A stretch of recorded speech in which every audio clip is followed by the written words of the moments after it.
UFC 327 in Miami.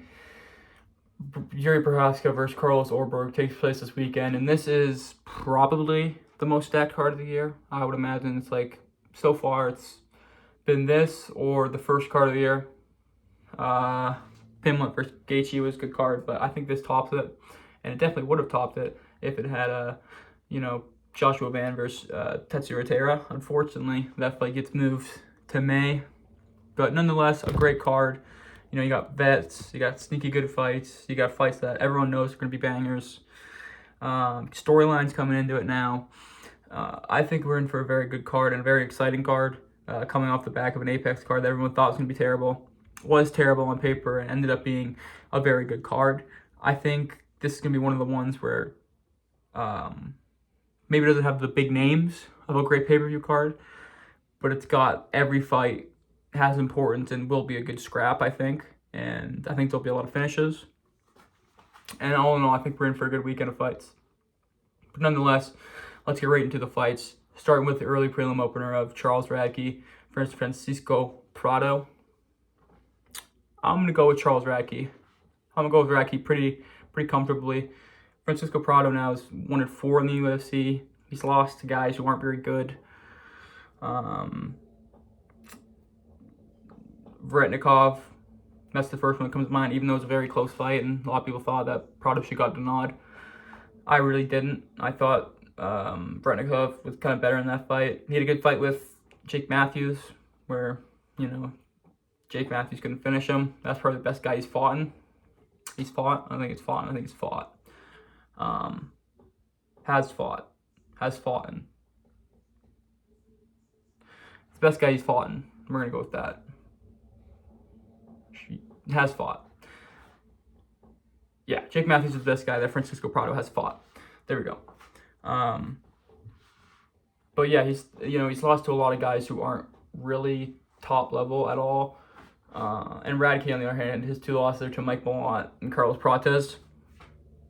And Carlos Prates is sick. He's about to fight JM in a title eliminator. So we know he's sick. And Mike Malott is sneaky good. Really sneaky good. I think Mike Malott's going to KO Gilbert Burns in the first round in a couple weeks. So that's not a terrible loss, even though a lot of people like to clown on Mike Malott for his loss to Magny. But I think Charles Radtke is going to be able to mix in grappling. He's shown grappling in his last fight. He's a strong dude. He's big for the weight class. Francisco Prado, his problem has always been size, and Radtke isn't a small welterweight by any means. He's a big, built into the weight class kind of guy. And I think he's going to be too much for Prado. He has really good power. He has sneaky, really good power.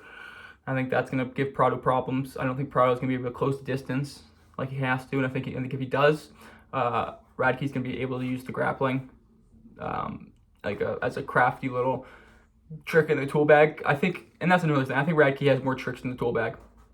I really do. I just haven't been impressed with Prado either. And I know coming into the UFC, he was kind of hyped up, not really, but there was some buzz around him. But I think Radtke gets this one done by KO. I think he's gonna catch him with a KO in the second round. I think Radtke's gonna put down Prado. Moving up, Unk versus Unk violence. The second fight on the early prelims is Kelvin Gastelum versus Vicente Luque. This is one of those sneaky good fights, man. People forget, man. Vicente Luque was one away from a title shot, and Gastelum had a shot, at interim gold against Izzy. Granted, that was very long ago in both these guys' career. I think we're looking at 5 years for Luque and 7 years, I think, that fight was against Israel Adesanya for Kelvin Gastelum. So it's been a minute since they've been at that top level. This is also Luque's first fight at middleweight. It's up a weight class. Gastelum is a welterweight too, if he was his true size, but we all know he's a density maxer. Maybe the most prolific density maxer in UFC history. But I think Luque gets it done. I think Luque is the craftier bet out of the two, even though I think Kelvin has better boxing and he has quicker hands. So that could give Luque problems for sure. You can't really trust Luque's chin at this point, but I do think the fact that it's a middleweight and not welterweight will give Luque more confidence in his chin. And I think if he has more confidence in his chin, it's just a different fighter when Luque is feeling able to eat the shots. Now, something I have been worried about in this fight is that Luque trusts his chin because of the Joel Alvarez fight, where he took a beating but he didn't get finished, and he trusts it, and then he's moving up against a real hard-hitting welterweight, because Joel Alvarez, he hits really hard, but he is a lightweight. So I am kind of concerned that he will get caught with a big shot and get put out bad. That is definitely a possibility. Kelvin's sneaky really fast. But I think Luque will be sharper. He's bigger. I think he has a reach advantage here. Let me check. He does have a reach advantage. I think he'll be able to use that with his straight shots. I think he'll be able to fight a little bit longer than Gastelum, even though he's the lighter guy coming up. I think he also has a grappling advantage. If they get scrappy on the feet and Luque's able to stay in it, and it stays scrappy on the feet, Luque will be able to mix in his takedowns, which will open up stuff on the feet for him more. And I think that if you give Gastelum a lot to think about, he kind of shells up a little bit. And I think that's kind of what's going to happen here, and Luque's going to be able to win a 29-28 close decision. Maybe he gets dropped in the third round or something like that. He gets dropped for a moment, but is able to grind his way to a close 29-28 decision. I could see it being a split. Like, this is a fight I'm pretty 50-50 on. But also, I don't think Luque should be as big of an underdog. It's not why I'm picking him, but that does have to be mentioned, that he is a pretty big underdog. He's plus 210, so he's a juicier dog on this card. And I think he's going to win this one. I do. I think this is a good stylistic matchup for him. And I think Kelvin's done. I don't think Luque's done yet. There was a point where I thought he was done, but I think he has a little more left in the tank, and I think he has enough to beat Kelvin Gastelum at this point. Up the card, Markel Medeiros versus Chris Padilla. This is another sneaky good, really good fight. This is a very good fight. These are two good prospects at lightweight, and I think it's going to be a banger scrap. And I think that Chris Padilla is going to get it done by submission. No, decision. I don't know. How is Chris Padilla going to win this fight? I was thinking he was going to get a finish. I was thinking KO with a sneaky elbow or something like that. I've predicted a KO and a decision, so I'm going to go with another decision. I'm going to go Taco winning a 29-28 crafty decision, because if you look at Chris Padilla, you think he's a crafty vet. You think he's like 10-5 in the UFC. He's not. He's 3-0, which is crazy. And I think that the stuff he's done outside the UFC, grinding in the regional scene, taking the losses, learning the lessons, I think he'll be able to use that against Markel Medeiros in this fight, because he's got sneaky elbows. He's sneaky good. He gets crafty stuff in the clinch. He has a good ground game. I could see him catching Medeiros in maybe like a guillotine or something. Medeiros, he has really good jab and a good leg kick. He's really technically sound with that. He has technically sound boxing. But I do think that Chris Padilla is going to make it a slugfest kind of, and make it gritty and push a pace and get in the clinch and kind of beat him up a little in the clinch. Good investment shots, checking leg kicks, catching kicks, just really crafty stuff. Elbows in the clinch when Medeiros is not expecting it. And Taco has really sharp elbows. He's like eating a hard shell taco when you get stuck in there in the clinch, and then goes when you're eating that hard shell taco and you bite down and a little piece of it sticking up. That is Chris Padilla in the clinch. He's super crafty, super sneaky with the elbows. And I think he's sneaky good on the ground too. I don't think Medeiros has the advantage on the ground. I think if anyone has a grappling advantage, it would be Chris Padilla. And I think he'll be able to exploit that kind of and win a crafty 29-28 close decision. Medeiros could get it done, just out-technicaling him, staying at range, making it a little bit of an ole fest. But I think Padilla crafts it up, gets really wild in some moments, and wins a close 29-28. All right, up the card. The people's main event. Pupi Gordinez versus Tatiana Suarez. Whew. Poopy Gordina is crafty. She just had a really fun fight with Jessica Andrade. Which Andrade at this point, you know, almost getting TKO'd by her is unfortunate. But I don't think Tatiana Suarez is good. And also, has to be mentioned, she is married to Patchy Mix, which instantly makes you worse at fighting. That is a true fact, scientifically proven. So I'm going to go with Poopy Gordinez. Poopy's going to get it done. She'll be able to stuff the takedowns, keep it on the feet, and just pitter-pat, pitter-pat, pat-pat, pitter-pat, pat-pat-pat. She'll be looking like she's hitting pads out there. Pop-pop, cake, pop-pop, pop, pop-pop-pop. Yeah, she's going to pop-pop her way to a crafty 30-27. She schools her on the feet, I think, and Tatiana isn't able to implement her grappling. You know what? She will in the first round. She will in the first round, so I'll go 29-28. Poopy Gordinez. Loopy Gordinez gets it done. Poopy Gordinez gets it done by 29-28 decision. Keeping it on the feet, making it a pitter-pat fest. Pretty simple, I think. She's also a big underdog. No, not really. She's a very small underdog. She was a bigger underdog, so a lot of money might be coming in on her. But I don't think Tatiana's good. A lot of people were hyping her up to beat Weili Zhang. And I thought those people were stupid. And I got proven right. And I've never liked Tatiana Suarez. I've never really been impressed with her. So I'm going to go with Poopy. Up the card. This is a good fight. This is a really good fight. Mateusz Gamrot versus Esteban Ribovic. Esteban Ribovic is probably my favorite unranked fighter in the UFC. Every single fight he has is crazy. Every fight he has is a fight of the year candidate. Or he brutally KOs McKinney. So how can you not love him, you know? But Gamrot's good, man. Gamrot's really good. You go through his career. He lost that Beneil fight. He beat Arman Tsarukyan, guys. I know robbery. Okay, so we went to a very close split decision with Arman Tsarukyan.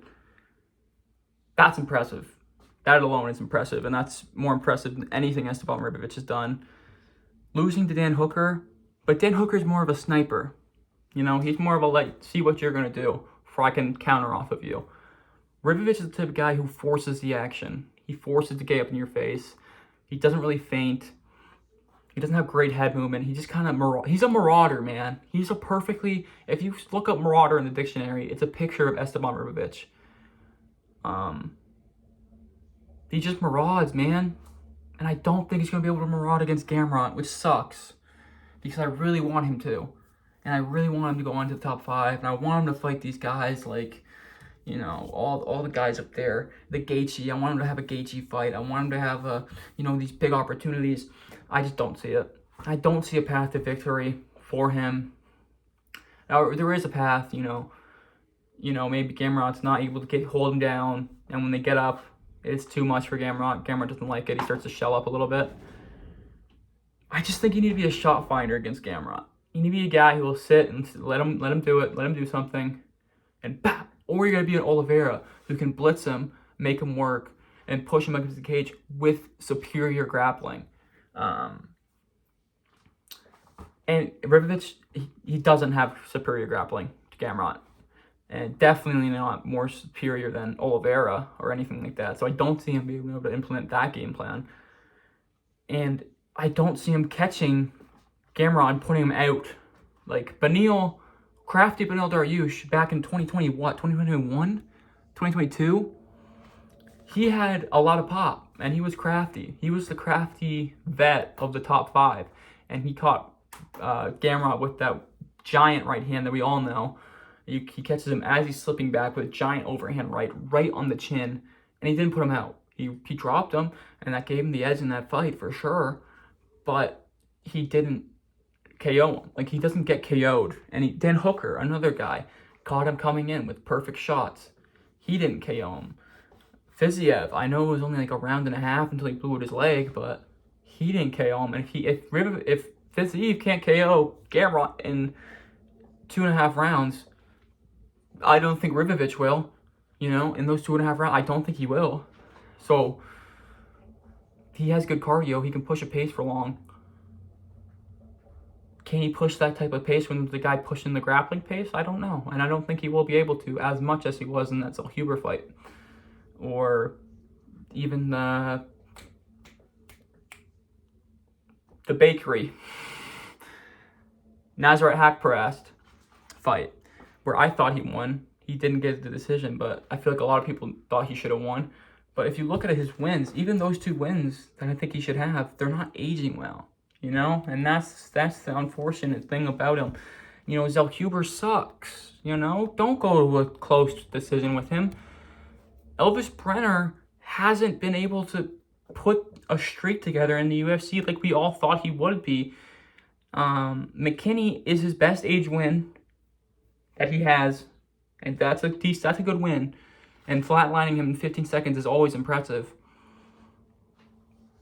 But McKinney's kind of chinny, and he's one of those guys where if he could get funnily KO'd in like 2 seconds, and then he could KO the next guy in 10 seconds. You know, he's a fluky kind of fighter, so it's hard to judge the skill of you based off of Terrence McKinney performance, because you look at Chris Duncan. Chris Duncan just smoked Terrence McKinney, goes in there with Renato Moicano, a guy who's on that Mateusz Gamrot level, and gets smoked. Do I think Esteban Ribovic beats Chris Duncan?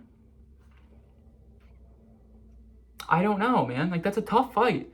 And if that guy, the guy who you can definitely argue is better than Ribovic, is getting smoked by Moicano, I can't pick Ribovic to go beat Gamrot, you know? I just haven't seen it in his game the skills to beat Gamrot in this fight.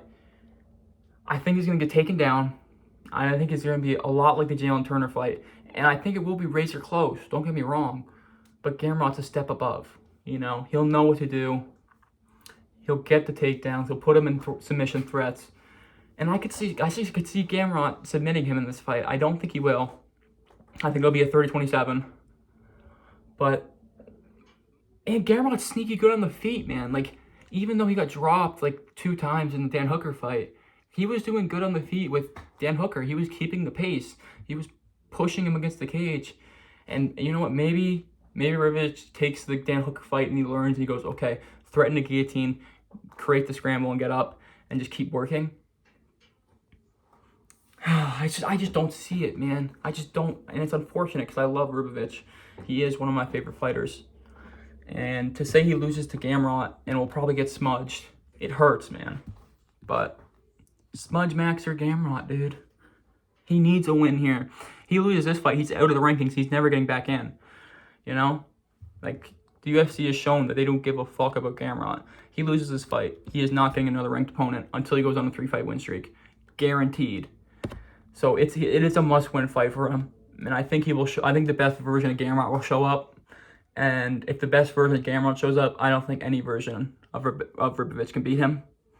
So I'm going to take Gamrot by 30-27 or close 29-28. But I think this is going to be a statement performance from Gamrot. And I think he's going to show levels here, unfortunately, for Ribovic. But he'll be fine. He'll have another banger. He won't take damage from this fight. They can rebook him against like Chris Duncan or something and just have a sick fight. So, you know, he won't take damage in that fight. So that's the benefit for Ribovic there, I think. Up the card. This is the Spider-Man meme. You know the meme I'm talking about. This is that fight.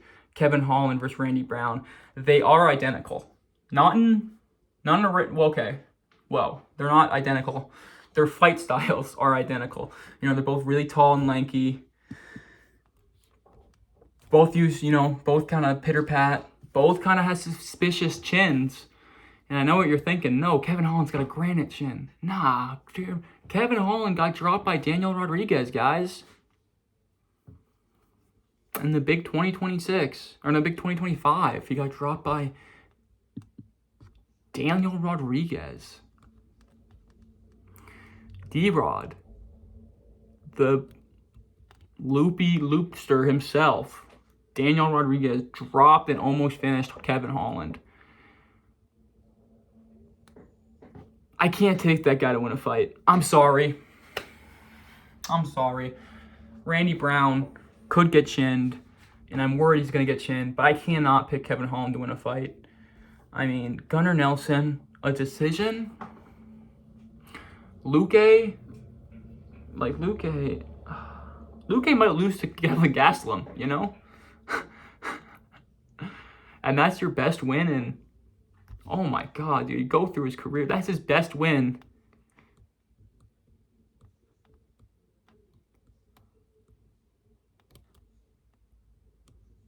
Since 2020.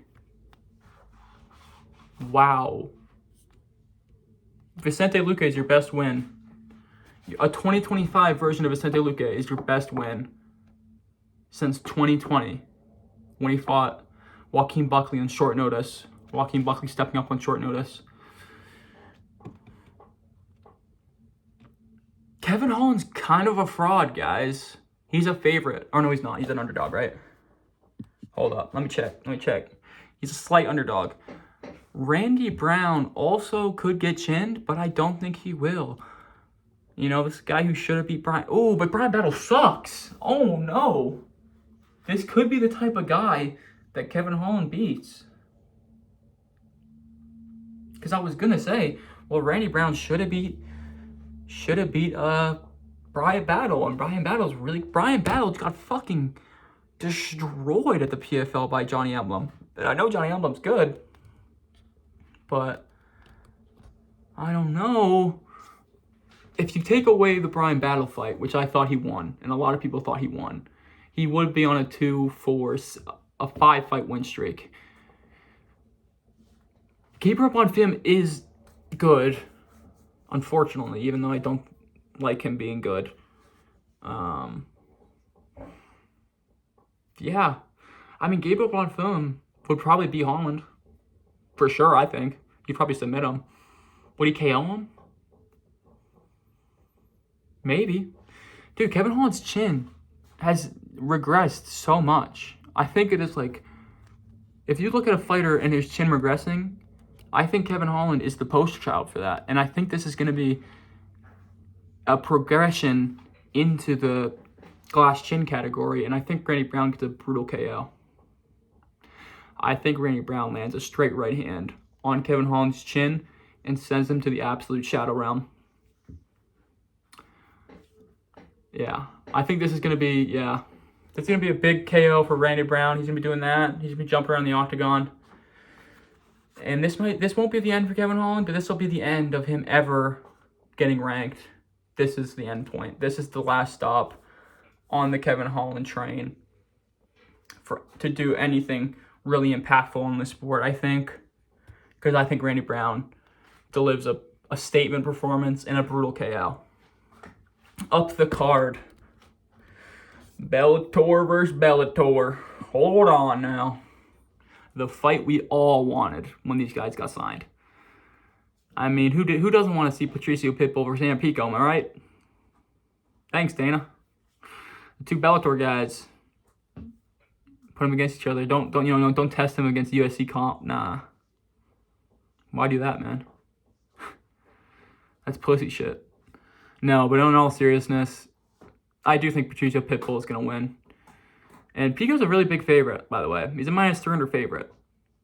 I don't see it. Both these guys got really high-level debut fights. I would say Patricio Pitbull probably fought a better fighter in Yair Rodriguez. And Pico fought Lerone Murphy.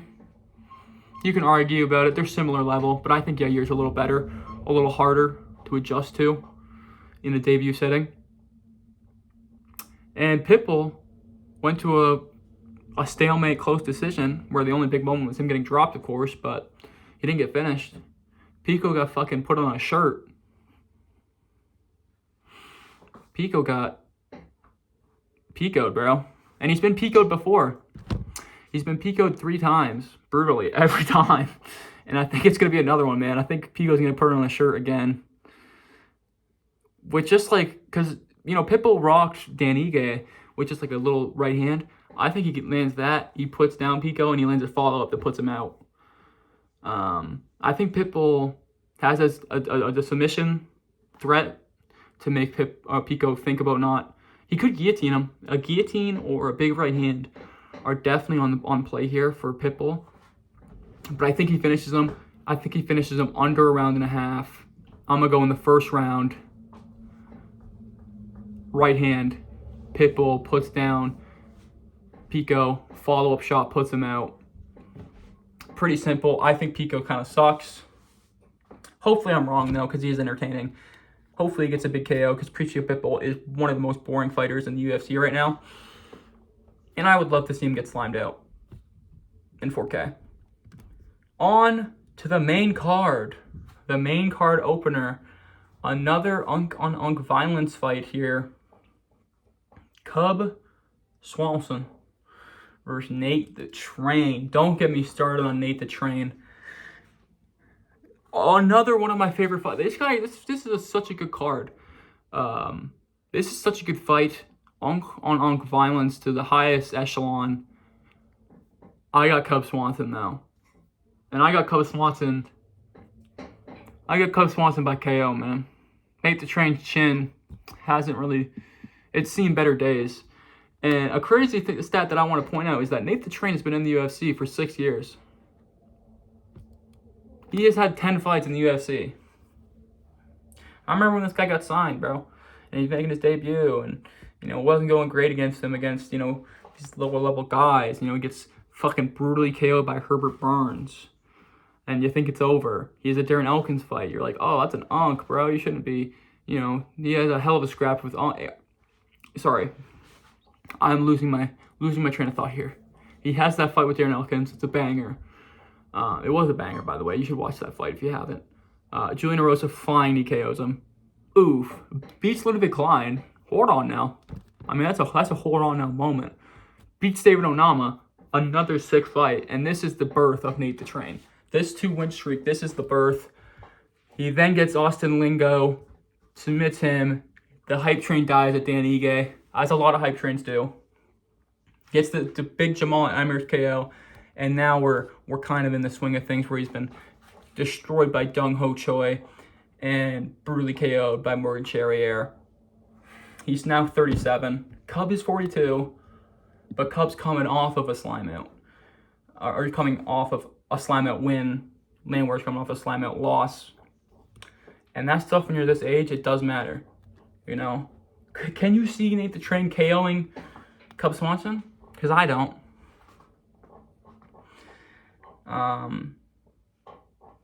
I think Cub's more technically sound. I think it's gonna catch Nate the Train trying to make it a Nate the Train fight. I think Nate the Train's gonna be they're gonna start to get scrappy at the end of the first round, and Cub's gonna put that right hand on his chin and put him out. Unfortunately, but I think this is another quick fight, man. I'm predicting a lot of quick fights here, and I just see it. I see it in the stars. I see Cub Swanson brutally KOing Nate the Train. Just saw it with the right hand. End of round 1. 3 minutes. 15 seconds left. No, that's early. 3 minutes and 15 seconds into the round. So what would that be? That would be like a minute and 45 left. I think that's when Cub Swanson's going to land that right hand and put Nate the Train out. On to another potential slime out. Jeez, there's a lot of slime out candidates on this card. And I think we get another one, man. I'm predicting a lot of KOs. That's pretty risky. But this one also has it written in the stars. Dominic Reyes versus Johnny Walker. I went to the back. I'm drinking Johnny Walker. I'm in the war room. Drink Johnny Walker. That's Dominic Reyes talking about this after he brutally sleeps Johnny Walker in the first round with a step back left hand.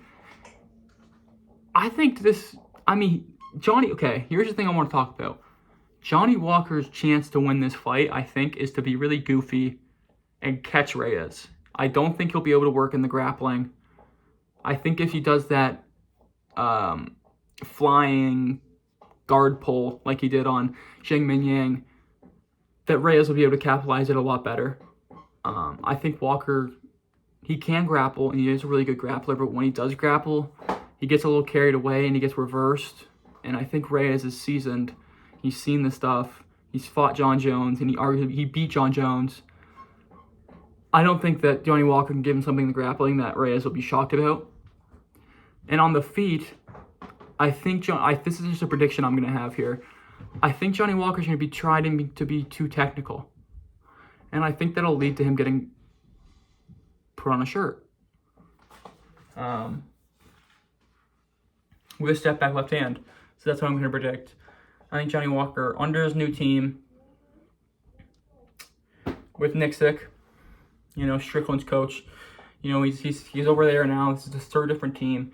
And when guys go over there, they start to kind of become a shell of themselves, output-wise. And I think if Johnny Walker does that, and he tries to play it too technical, and he tries to, pitter-pat a little bit, it will end to him getting caught with his feet like this. You're supposed to be like this. When Johnny Walker tries to play technical, he starts throwing. He gets stuck in this position where his feet are like this, and I think that's when Reyes is going to catch him. When Johnny Walker kind of tries to play technical, loses his footing or something, goes for a leg kick, and then he'll go for like a leg kick, and then he'll be like, oh no, I don't want to throw that anymore, and then he'll go from throwing it to right here, and then it'll be like this. And I think Reyes is going to be able to bop him right on the chin and put him out with a big, big right hand. So I'm going to predict Dominic Reyes first round KO. Now this is the fight that I want to talk about the most. Really is. Curtis Blades versus Josh Hokett. This is a must-win fight for Josh Hokett. I'm recording this just after I've seen the stuff that he's doing with Jiří Procházka and Carlos Ulberg, where he's kind of everywhere right now, antagonizing a lot of guys, and that is his shtick. But when you go after my boy Jiří Procházka, and a fan favorite like Jiří Procházka, and a guy who can't really understand you like that, and it comes out and you're just screaming at him, a lot of people ain't gonna like you for that. And I ain't saying I don't like him for that. I'm just saying I can see the tide. A lot of people think he's corny already.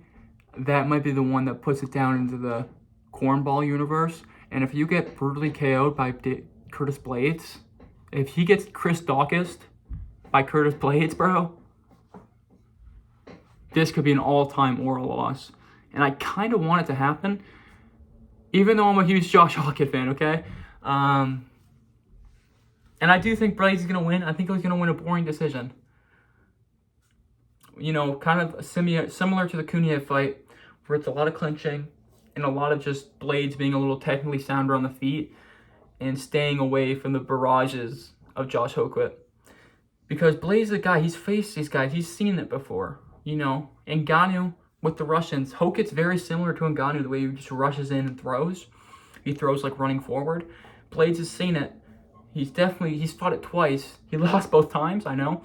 But Hokett isn't technical as Pavlovich. He's not lucky enough, like Derek Lewis, to just swing a fucking uppercut and catch him. And Hokett is a wrestler, and Blades is a fucking really good counter wrestler, man. He's a really good counter wrestler, and he's a really good wrestler. Destroying Volkov on the ground is impressive. Different Volkov, I get it. Not as evolved Volkov, I get it. KOing Jailton Almeida while he was shooting for a takedown. It was a pitter-pat KO. I don't know how he got KO from it, but it stands, When you get hit with those shots at heavyweight, shit hurts. Josh Hokett's a guy who hasn't been hit much. That's the truth. He doesn't get in scraps. He destroys guys. When guys who destroys guys finally fight a guy who ain't gonna get destroyed, a lot of times it doesn't work out. And I think this is gonna be one of those cases. Because I think Blades is gonna be able to coast to a decision here. 29-28. First round will be rough. Hokett might empty the gas tank, but Blades will craft it up. Blades will win the decision. He's technically better. He has really underrated striking. He's only lost to the elite guys like Tom Aspinall. Hokett's not as fast as Tom Aspinall. He's not as powerful as Ngannou. He's not as technical as Pavlovich. And he's not as lucky as Derek Lewis. Those are the four guys that Curtis Blades lost to. Or is there a fight I'm missing? Because I'm pretty sure the first Ngannou fight was not a loss. I'm pretty sure it was a no contest. Yeah. So who was his other loss? Oh no, they're both okay. Sorry, it was an eye stop. It was a doctor stoppage. Okay.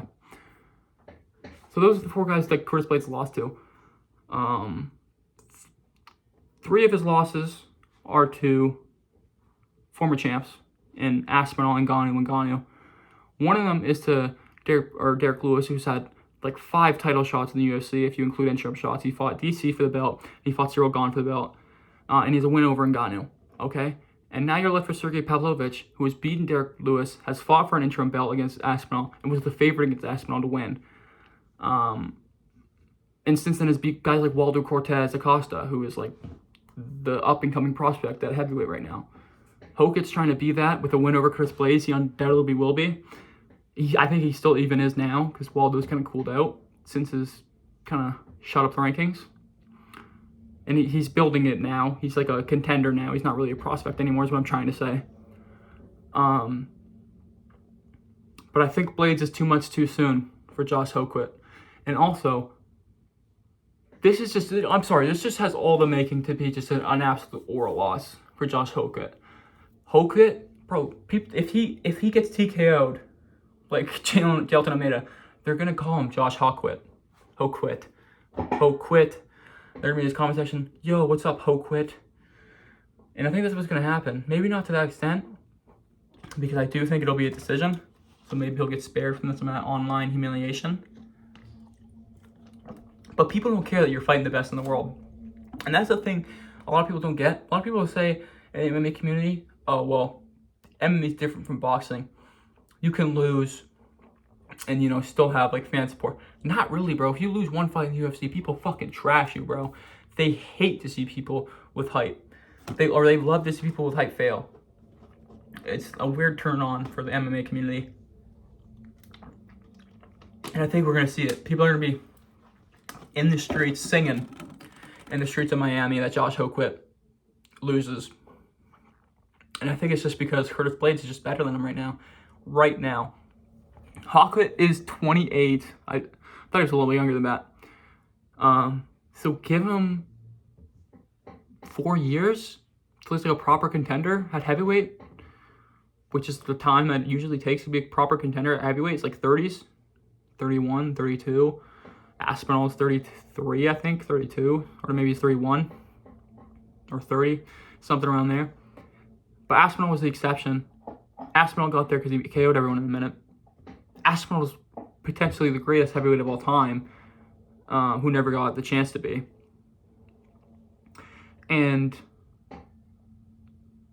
I think Hokit needed more time. I think if we gave him a Walter Walker path and built him up and gave him Walter Walker in his next fight, someone with a name, and then you go just outside the rankings. Then you go to Tabora, and you take Tabora, and then you go to a 10 guy, and then you take the 10 guy, and then you go to and then you go to Blades, you know? But he's gone from bum, arguably the 3rd best heavyweight in the world. What? You know? It's too much too soon. It's that simple. Co-main event time. The professional density maxer himself, Azmat Amirzakanov versus Paulo, the Eraser Custa. At light heavyweight, Costa is moving up, but he will still be bigger than Azmat Amirzakanov because Amirzakanov is the density maxer. It is also a roid cheat. It's not, it wasn't roids, but he popped for a PED. I can't remember what it was, but that's just coming off the mind. Paulo Costa is probably on PEDs too, so take that as you will. Costa's a slight favorite. A lot of people are picking Azmat. Azmat's really good. How will he react when he fights someone who is as fast as him, though? Because Paulo is. Paulo's got that lighter man skill. And I think to beat a guy like Azmat Amirzakanov, you need lighter man skill. You need to be able to match him. And Paulo Costa's matching him with speed. And I think he's just going to be able to keep the same speed. I think he'll be able to keep the same speed longer than Amirzakanov. Amirzakanov slows down in his fights a lot. I don't see him getting a first-round KO over Paulo Costa. He did get one over Rakic. Rakic is a fucking pussy who's scared to get hit since he got brutalized by Jiří Procházka. I'm going to put that out there. In the Ankalaev fight, he was scared to engage. In the Murzakanov fight, he was scared to engage until he got hit with a jab that he didn't see, and he panicked and went down and got TKO'd. It was a slick shot. It was a quick shot. He won't be able to land that on Paulo because Paulo is as fast as him. He'll be able to see the shots better. Paulo's really technically sound. He just beat Roman Kopylov. I don't think Kopylov's all that, but it's still a good win. And Murzakanov has had some shitters, man. That fight with Alonso Menafield is closer than people like to admit. It is. I know he KO'd him. But that's like in the second round. It was the second round. Jesus Christ. They were both so gassed. You know, the Dustin Jacoby fight, that was a close fight, man. I know Jacoby has the range, and he is quick too in himself. But see, that's someone who is not as fast as him, but faster than most light heavyweights, and Justin Jacoby. And he gave him a lot of problems. He was winning like it's pitter-pat. Murzakanov had to knock him down like every round to squeak the rounds out, you know? It was one of those fights. And I don't think he's going to be able to knock down Paulo every round. And I think Paulo will outpoint him every round. I don't see this being a grappling fight at all. I don't see either of them shooting takedowns. Paulo's got a really good chin, unless you're Izzy with a boob. Murzakanov might, he already has boobs, but might get bigger boobs for this fight. You never know. If that's the case, you know, maybe I might switch my pick, but I just see Paulo being the most technical fighter Murzakanov has fought since. Rakic is technical, I'll give him that. So, but other than Rakic, since Jacoby, a split decision with Sean Strickland where he got like, you know, just kind of got schooled in the feet. Shouldn't have been a split decision. And a Whitaker schooling. Those happen, man. He caught Whitaker with a spinning wheel kick. That was kind of his only moment. But the Vettori fight is concerning when you see that. You know, but that was coming off of a Adesanya fight where he got fraud checked and got his ego hurt, and he was drinking wine back in the hotel room the night before. He said he was hungover, he was drunk. You know, Izzy grew a boob, which is true. So that's unfortunate, and I feel like that shook his confidence. That's what I wanted to say, and that's what we kind of saw in the Vettori fight. But at middleweight, he can grit down, or at light heavyweight, he has the chin. And that was like one of the better performances in Paulo Costa's career was a loss to Vettori. And I think if he did a little more, I think if we redo that fight right now, I think Costa does win that Vettori fight. You know? That's the outlier in his whole career. The Rockhold fight was terrible. Yeah, the Rockhold fight was sucked, but it was at altitude. I'm giving Paulo a lot of benefit of the doubt here, I know. But he's finally back on track. He's finally got that big win over someone who's actually in the company fighting. And I think he's going to continue that momentum with a big win over Asmat Murzakanov by decision, 29-28. Outworks him in those rounds, outlands him to a 29-28 close decision. But I've never been really that impressed by Murzakanov. He's really sick. He's a density maxer and all that. But I've never been too impressed with him. And I think it ends here. And if it doesn't end here, I'll get on the hype train. But I need to see one more kind of thing with him. Main event time. Okay, here we go. Jiří Procházka is my favorite fighter of all time. So even if I thought he was going to lose this fight, I would never pick him to lose this fight. With that being said, I think he sleeps Carlos Ulberg in round 3. And that is my honest take. That is not because I'm a giant Jiří fan. I think he's better. I think Ulberg's a little overrated. Reyes is chinny. Blachowicz is old. What other fights? The Uzmir fight was razor close. You know, and those are kind of like, he kind of goes to like really close competitive decisions. Unless you're Alonzo Menafield running at him face on like an absolute idiot and running into right hand, then he'll KO you. Or if you're Reyes doing the same thing. And he could counter him. He could get him with a step back counter. The leg kicks are there. Not really, though. He doesn't have Alex Pereira leg kicks. Pereira has the hardest hitting leg kicks. He won the leg kick battle against Adesanya. He has the hardest leg kicks in UFC history. He shut down so many guys' legs. He was able to keep up with the leg kick battle against Blachowicz. He did good there. Blachowicz is like the best kick checker maybe in UFC history. He is so underrated with kicks and leg kick defense and being able to implement his own leg kicks. So beating him is impressive. But did he win that fight? I thought Blachowicz won that fight, personally. I know a lot of people also thought Jan Blachowicz won that fight, but I also worry about Ulberg's chin in this fight when it gets to the later rounds, because he has gassed out before, and I think the reason he was having a lot of these close, tippy-tatty decisions is a fear of gassing out and controlling the gas tank and, not overexerting yourself. But Jiří overexerts himself every fight and doesn't stop.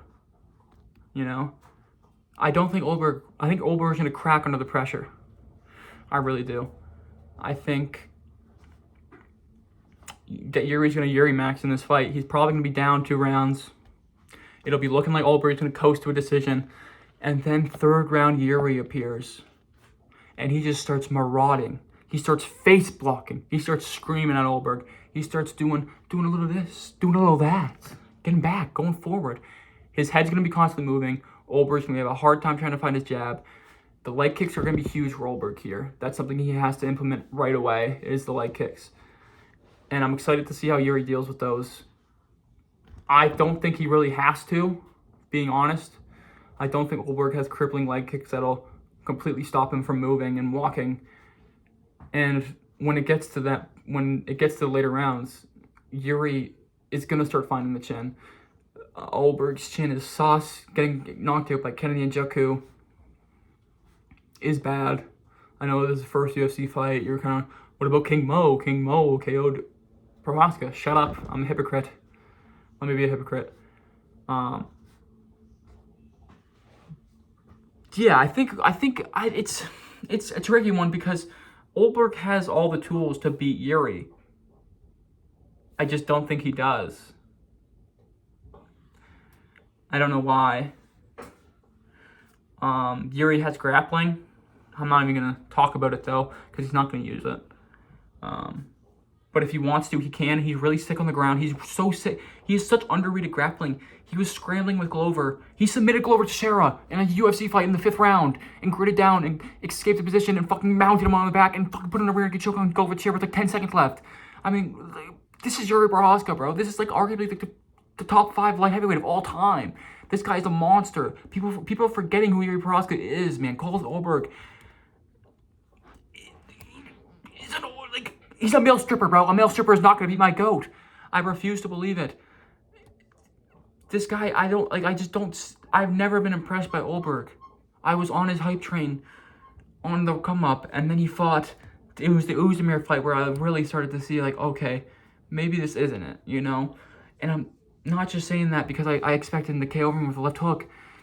It's just, I'm trying to articulate it right, and I'm getting a little wound up here. But Jiří Procházka is technically very good. I don't think that Ulberg's kicks have enough power to shut down his leg like Pereira's did. He doesn't have power like Pereira does. A lot of people are picking Ulberg under the psychosis that he is just Pereira. He's not Pereira. He is like 2 leagues below Pereira. This is a guy who is good, not great. Jiří Procházka is one of the greatest of all time. And I'm not seeing enough of this. The lines, Procházka being like an underdog at some points is crazy. Ulberg, I think like Ulberg's path has been so weird because the Blachowicz fight is his best win, and that's like his only great win. And I thought he lost that fight. The Reyes fight, Reyes win's cool. It's not like enough to make me think that you're gonna beat Jiří Procházka. Reyes is why guy. Okay, a little community tampering project here. Why is Dominic Reyes so chinny? Because of Jiří Procházka. Because Jiří Procházka destroyed his fucking face with a spinning elbow. Like, and I know Jiří almost gets KO'd in every fight. But he wins, man. It doesn't matter. He's gonna Jiří Max. And I feel like this is kind of starting to sound like I'm coping. And the more I'm talking, I'm getting kind of mad because it does seem like I'm coping. But I don't think Ulberg's that good. And that's what it comes down to in my prediction. I'm not impressed. I have been impressed by Ulberg. I was on the hype train. He makes it too close. And if you make it too close against Jiří, you don't lose a close decision. You get put on a t-shirt. So, that's what I predict to happen. I think Jiří gets the throne back.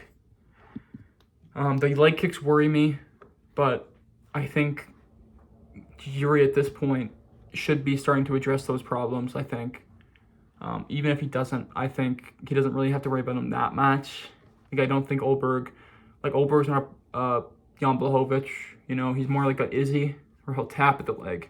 He'll tap at the leg and use the leg to kind of point fight and maybe build combinations off of. He's not a Blachowicz or Pereira, where it's like, I'm going to leg kick you to completely shut down your leg. And like Pereira throws kicks as like a fight-ending maneuver. Blachowicz throws kicks as a fight-ending maneuver, low kicks as a fight-ending maneuver. Ulberg throws them as a tap kick, you know? And I think Jiří's head movement is going to make Ulberg panic a little bit. He's not gonna be able to land as nice as he wants to. He won't be able to make it a technical. He won't be able to turn it into a technical point fight. Because you know, we've seen guys try that before.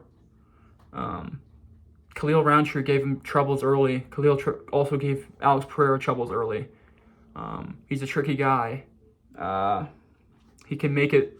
He can break it down into a explosive moments fight, and Ulberg can't, because if he does that against Jiří, he will get KO'd. He has to kind of win. He has to catch Jiří coming in, which of course he could. I don't want to say he can't or he's not going to win or anything like that. Like, he could catch Jiří coming in, but his best path to a victory is to catch him or out technically kickbox him for 5 rounds. Then again, Jiří's best path to victory is just to catch him. You know, if this goes to a decision, it'll probably be Ulberg. But Jiří's got a granite chin. You know, he's eaten left hooks that have put him down bad and have been TKO'able shots, but that's against Pereira. But when Pereira lands those shots on some guys, you know, we've seen what the left hand can do, you know. I just don't think Ulberg has the tools to beat Procházka. Procházka is a challenge that I don't think anyone solves. That's not Pereira, and that's the bottom line of this prediction.